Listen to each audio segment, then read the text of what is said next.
कृष्णा। स्वागत है आपका सारथी त्रिशला के साथ। कैसे हैं आप लोग? मीरा मीरा सी दीवानी कोई नहीं हुई। मीरा सी इस दुनिया में कोई दूसरी कृष्ण भक्त नहीं हुई।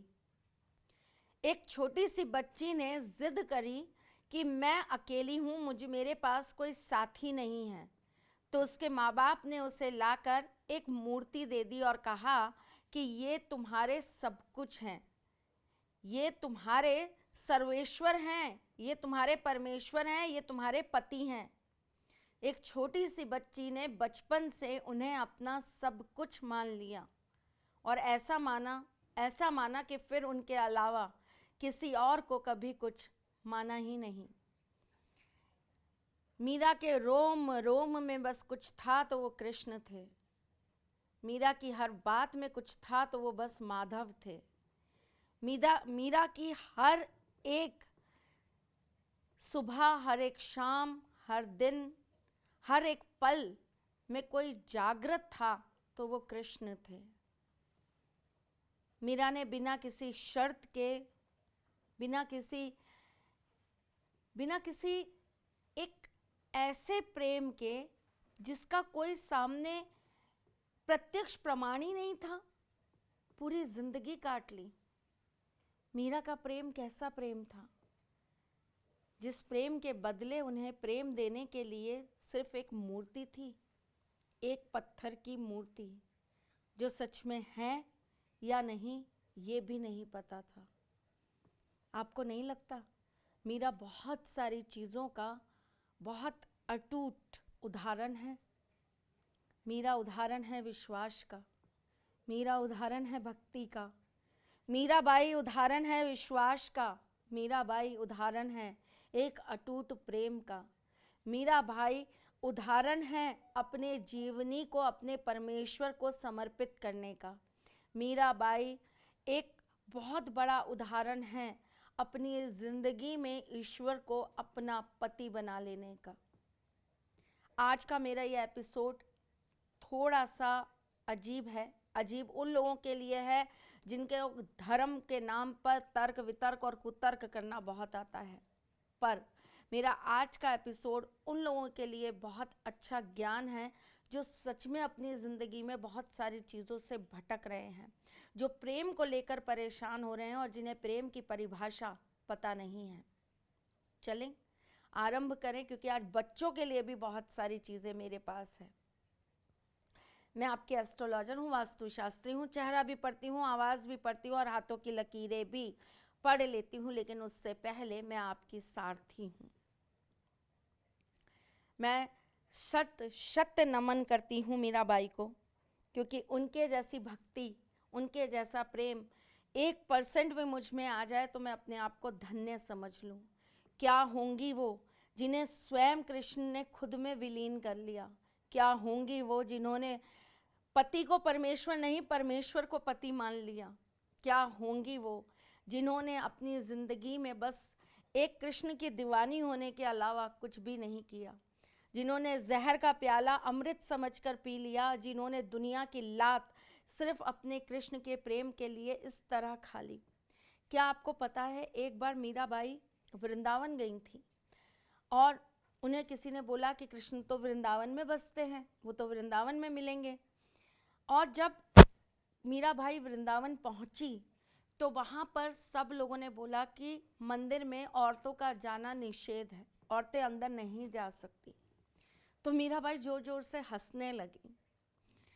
मीराबाई बोलती हैं कि तो आप सब लोग कैसे अंदर जाते हो?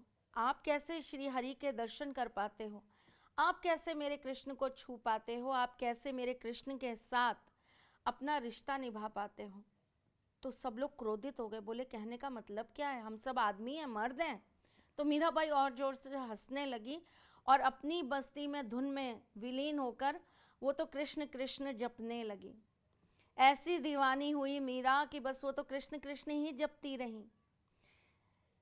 सब लोग दौड़े भागे और जाकर अपने आचार्य जी से, जो उनके प्रमुख थे, उनके पास गए और उनको जाकर बोलते हैं कि ऐसे ऐसे कोई आई हैं और वो तो कृष्ण के नाम की माला जपे जा रही हैं, हाथ में उनके एक मदिरा है जिसको वो बजाए जा रही हैं, और बस मैं तो कृष्ण दीवानी, मैं तो कृष्ण दीवानी बोल के जिद पे लगी हैं कि मुझे तो मंदिर में जाना है और दर्शन करने हैं। उन्हें बड़ा क्रोध आया। उन्होंने बोला ऐसा कौन आ गया जो सबका उपहास कर रही हैं और खुद को कृष्ण भक्त कह रही हैं। वो आए उठ के अपनी गद्दी से, आके मीराबाई के सामने खड़े हुए। मीराबाई तो अपनी धुन में रमी हुई और बस कृष्ण कृष्ण गाती रही। उन्होंने आके कहा, क्या कहा आपने? यहाँ पे कोई मर्द नहीं है तो हम सब क्या हैं? हम सब क्या दिखाई दे रहे हैं आपको? हम क्या औरतें हैं? मीराबाई ने अपनी आंखें उठाई और बहुत मुस्कान के साथ बोला, अपनी आंखों से देखिए प्रभु, आपको समझ में आएगा कि आप क्या हैं। वो तो अंतर्यामी थे, बहुत बड़े, बहुत धर्मार्थ थे, बहुत बड़े ज्ञानी पुरुष थे, गुरु थे।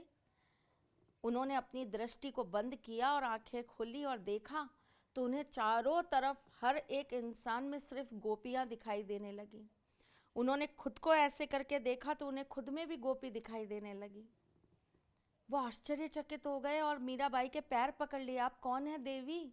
आप कहाँ से आई हैं? आपने तो मुझे आज सच के, यथार्थ के दर्शन करा दिए। सच कहा आपने, हम सब तो पुरुष है ही नहीं, हम सब तो उनकी गोपियां हैं जो उनके इर्द गिर्द घूम रहे हैं।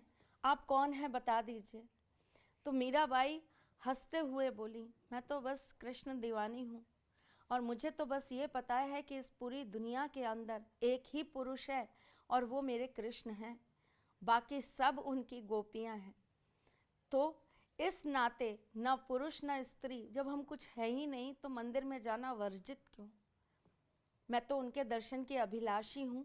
जैसे आप गोपी हैं वैसे मैं गोपी हूँ।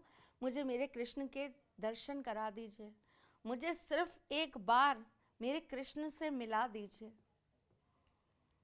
वो इतने मुग्ध हो गए, इतने मीराबाई की बातों में इतने खो गए कि उन्होंने कहा कि मैं तो आपके सामने बहुत छोटा हूँ और मेरा ज्ञान तो कुछ भी नहीं है। आप जाइए, आप अपने कृष्ण के दर्शन करिए। कितना धैर्य, कितनी क्षमता, कितना ज्ञान रहा होगा उनमें। मीरा बाई से मीरा बनने का सफ़र कितना कठिन रहा होगा। जग हंसा होगा, लोगों ने उपहास किया होगा, किसी ने पगली, किसी ने दीवानी, तो किसी ने ना जाने क्या क्या कहा होगा। कोई फर्क नहीं पड़ा, कुछ भी किसी भी चीज़ से वो हटी नहीं। बस एक चीज़ पर खड़ी रही, वो ये कि मेरे तो गिरधर गोपाल दूसरों ना कोई। सच में उनके क्या, हम सबके भी बस एक गिरधर गोपाल दूसरों ना कोई। जिन बच्चों का पढ़ाई में मन नहीं लगता, जो बच्चे स्थिर नहीं हैं, जिन बच्चों की ज़िंदगी के अंदर स्टेबिलिटी नहीं है, उनके कमरे में मीराबाई ज़रूर रखिए।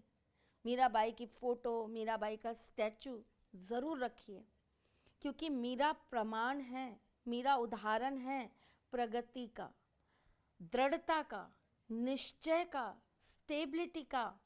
मीराबाई एक निश्चित अपने लक्ष्य को साधने का सबसे बड़ा उदाहरण है। जो बच्चे भी ये नहीं जान पाते, जो बहुत कंफ्यूज रहते हैं कि आज हम ये कर ले, आज हम ये कर ले, आज हम ये कर ले, उन्हें मीराबाई को कुछ देर बैठकर ज़रूर देखना चाहिए, उनकी जीवनी ज़रूर पढ़नी चाहिए। क्योंकि देखिए ना, उन्होंने तो जब एक बार इस बात का संकल्प लिया कि मेरे तो बस पति एक ही हैं और वो है कृष्ण, उन्होंने दूसरा मर्द ही नहीं देखा दुनिया में, उन्हें दिखा ही नहीं कोई दूसरा मर्द। वफादारी की सबसे बड़ी मिसाल है वो, पवित्रता की सबसे बड़ी मिसाल है वो। जिन बच्चों को पढ़ाई से बहुत ज़्यादा दिक्कत होती है, जिनका मन बहुत भटकता है, कभी दोस्तों में, कभी खेल में, कभी कहीं और, कभी कहीं और, उन बच्चों के कमरे में मीरा जी ज़रूर लगानी चाहिए। मीरा जी रखने से उनके जीवन के अंदर एक बहुत बड़ा आशीर्वाद उन्हें प्राप्त होता है और स्थिरता उनके साथ चलती है। बात बहुत छोटी सी है, लेकिन देखिए कई बार कुछ लोगों का होना या कुछ लोगों की फोटो या कुछ लोगों की मूर्तियां चमत्कारिक प्रभाव दे जाती हैं। रखिएगा मीराबाई, ज़रूरी रखिएगा, आपके बच्चों के जीवन में स्थिरता ज़रूर आएगी। जो कृष्ण भक्त हैं, जो अपने घर में कृष्ण की मूर्ति रखते हैं, जो लड्डू गोपाल भी रखते हैं, उनके घर में मीराबाई का होना बहुत ज़रूरी है। आप शरीर में से किसी की आंखें निकालकर अगर उस शरीर को रखेंगे तो वो अपाहिज कहलाएगा। मेरे ठाकुर जी के कुछ प्रमुख अंग हैं जिनमें मीराबाई उनका एक बहुत बड़ा अंग है। मीरा कृष्ण से जुदा नहीं, और जिन्हें स्वयं कृष्ण ने अपने अंदर समाहित किया हो, समझ लीजिए वो उनका ही अंश है। तो जो कृष्ण की पूजा करते हैं वो मीरा जी को अपने घर में ज़रूर रखें। एक और चीज़ आज मैं बताना चाहती हूँ, एक बहुत बड़े विषय पे आज मैं आपसे चर्चा करना चाहती हूँ। बहुत सारे लोगों को मेरी इस बात से आपत्ति होगी और मुझे पता है मैं वापस से कुछ ऐसा कहने जा रही हूँ जिससे मेरे दुश्मन बहुत खड़े होंगे, पर कोई बात नहीं। हमें भी क्या है कि सिर्फ कृष्ण के अलावा कुछ दिखता नहीं, मेरे भी गिरधर गोपाल दूसरो ना कोई। तो मेरे तो ठाकुर जी जो मुझे राह दिखाते हैं, ये सारथी वही दिखाने चली आती है। बहुत सारी बच्चियों को मैंने देखा है, उन्हें मांगलिक दोष होता है और कोई भी पंडित उठाकर उनकी पूजा करवा देता है, शालिग्राम के साथ उनका विवाह करा देता है, कृष्ण के साथ उनका विवाह करा देता है, शिव जी के साथ उनका विवाह करा देते हैं। मीरा जी एक बहुत बड़ा उदाहरण है आपके लिए, इस बात को समझने के लिए और लोगों को समझाने के लिए। देखिए, जब मीरा जी ने अपने हृदय से कृष्ण को अपना पति मान लिया तो उसके बाद मीराबाई किसी और की हो नहीं पाई। आपकी मांगलिक दोष के निवारण के लिए, आपकी मांगलिक दोष की पूजा कराने के लिए पंडित अगर आपकी शादी शालिग्राम से करा देते हैं, कृष्ण से करा देते हैं या शिवजी से करा देते हैं, तो आप एक तरीके से धर्म पत्नी हो गई देव की, आप धर्म पत्नी हो गई ईश्वर की। जब आप ईश की दासी हो गई, जब आप ईश की पत्नी हो गई, तो आप किसी और की पत्नी कैसे हो पाएंगी? उसके बाद आपका विवाह किसी और से कैसे संभव हो पाएगा? अगर आपका विवाह किसी से हो भी गया तो आपका जीवन कैसे उस व्यक्ति के साथ सही से चल पाएगा? उस शादी के अंदर आप कैसे टिक पाएंगी? उस शादी के अंदर आपकी खुशियां कैसे आ पाएंगी? क्योंकि आप तो किसी और की संपत्ति हो गए, आप तो किसी और की प्रॉपर्टी हो। अब आपके ऊपर कोई और अधिकार जमाएगा तो ईश्वर आपको अपने पास से क्यों जाने देंगे? और पहली बात ये कहाँ का सिद्धांत है कि अगर किसी लड़की की शादी नहीं हो रही तो उसकी ईश्वर से शादी करा दो। ईश्वर ना मरते हैं ना समाप्त होते हैं, और भैया वहाँ कोई अदालत भी नहीं होती जहाँ पे डाइवोर्स होते हैं। तो जब तक आप उनकी धर्म पत्नी हैं, धर्म के अनुसार आप किसी और की पत्नी कैसे हो सकती हैं? आपकी शादी शालिग्राम से हो गई, आपकी शादी अगर शिव जी से या कृष्ण जी से हो गई, तो उसके बाद आपकी शादी किसी व्यक्ति से कैसे हो सकती है जब तक आप उनसे नहीं छूटेंगी? और उनसे छूटने का तरीका क्या है? शालिग्राम जी को मार देंगे, हत्या कर देंगे उनकी, या उनको उनका वध करके उनको समाप्त कर देंगे, या कृष्ण जी को समाप्त कर देंगे, या शिव जी को समाप्त कर देंगे? नहीं कर सकते। तो जब आप ईश्वर के अधीन हो गए, ना आप उनसे डाइवोर्स ले सकते, ना आप ईश्वर से अपने आप को अलग कर सकते, तो ये विवाह निषेध माना जाता है। और शास्त्र अनुसार किसी एक की पत्नी होने के बाद आप किसी दूसरे की पत्नी नहीं हो सकते। तो अगर आपको कोई ये आज के बाद सजेस्ट करे तो आप इस चीज़ को ये उदाहरण देकर ज़रूर समाप्त कर दीजिएगा कि नहीं जी, अगर मेरी शादी देव से हो गई तो फिर मैं उसके बाद किसी और की नहीं हो पाऊंगी, मैं तो सिर्फ उन्हीं की पत्नी कहलाऊंगी। ठीक है। दूसरी चीज़, मैं आज उन बच्चियों के बारे में भी बात करना चाहती हूँ जिनके जीवन से आकस्मिक रूप से उनके पति चले गए हैं। यानी कि मैं उन बच्चियों के बारे में बात करना चाहती हूँ जो बहुत ही कम आयु में विधवा हो गई हैं। आप लोगों को मीराबाई का एक पोस्टर अपने पास ज़रूर रखना चाहिए। आपको मीराबाई का एक स्टैचू अपने पास ज़रूर रखना चाहिए। इससे आपके अंदर सहन शक्ति आती है, इससे आपके अंदर धैर्य बढ़ता है और इससे आपके अंदर एक प्रेम की उत्पत्ति होती है, जो प्रेम आपको किसी न किसी तरीके से ईश्वर से जोड़ता है।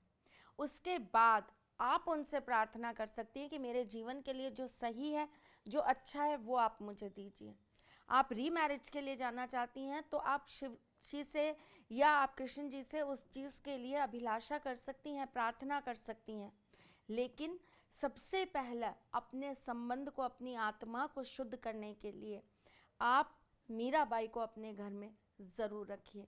मीरा जी का स्टैचू उन लोगों को अपने घर में ज़रूर रखना चाहिए जो धर्म को मानते हैं, जो धर्म को अपने आप को समर्पित करते हैं, जो रैकी करते हैं, जो टैरो करते हैं, जो ज़रा भी इन सब चीज़ों में है, ज्योतिष में है, अंक शास्त्र में है, उनको मीराबाई को अपने घर में ज़रूर रखना चाहिए।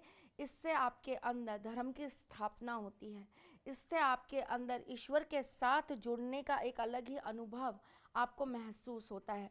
राजस्थान में मीराबाई का एक मंदिर है, अगर कभी हो तो वहाँ जाकर देखिएगा।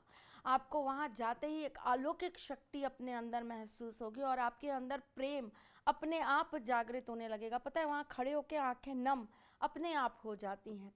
करके ज़रूर देखिएगा।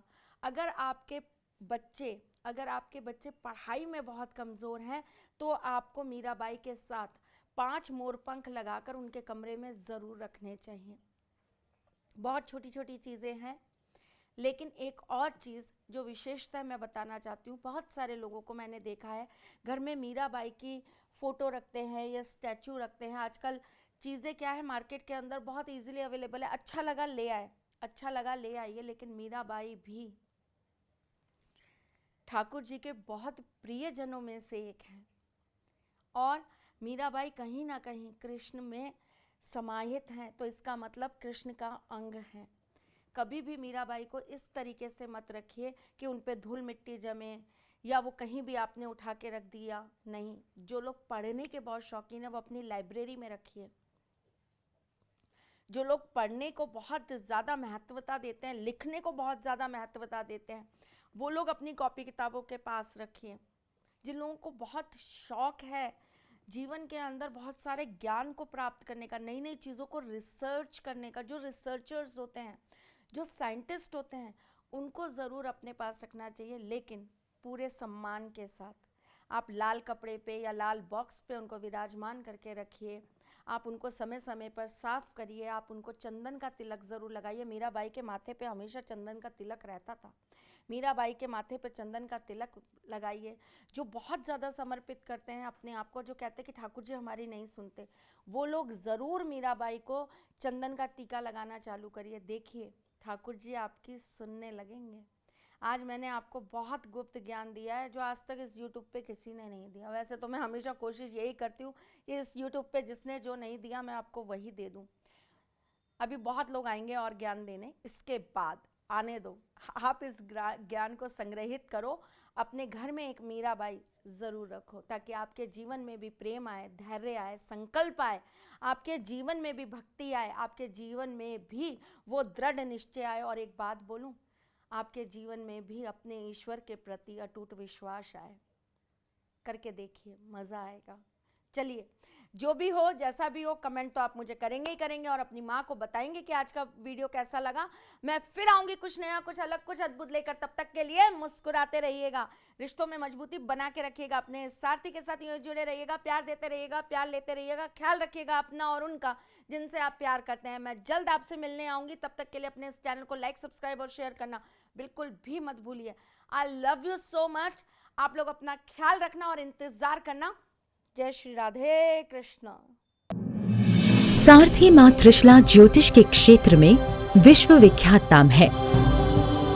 ज्योतिष शास्त्र में पीएचडी मां त्रिशला पिछले 22 वर्षों से ज्योतिष की सभी परंपरागत विधाओं के साथ साथ अनेक दुर्लभ गुण विधाओं जैसे परछाई एवं नव्स के अध्ययन से अपनी सटीक भविष्यवाणी और पूर्वानुमान के लिए विख्यात हैं। अपने उपायों द्वारा लाखों लोगों का जीवन संवार चुकी मां त्रिशला लगातार 2016 से ज्योतिष विभूषण अवार्ड प्राप्त कर रही हैं।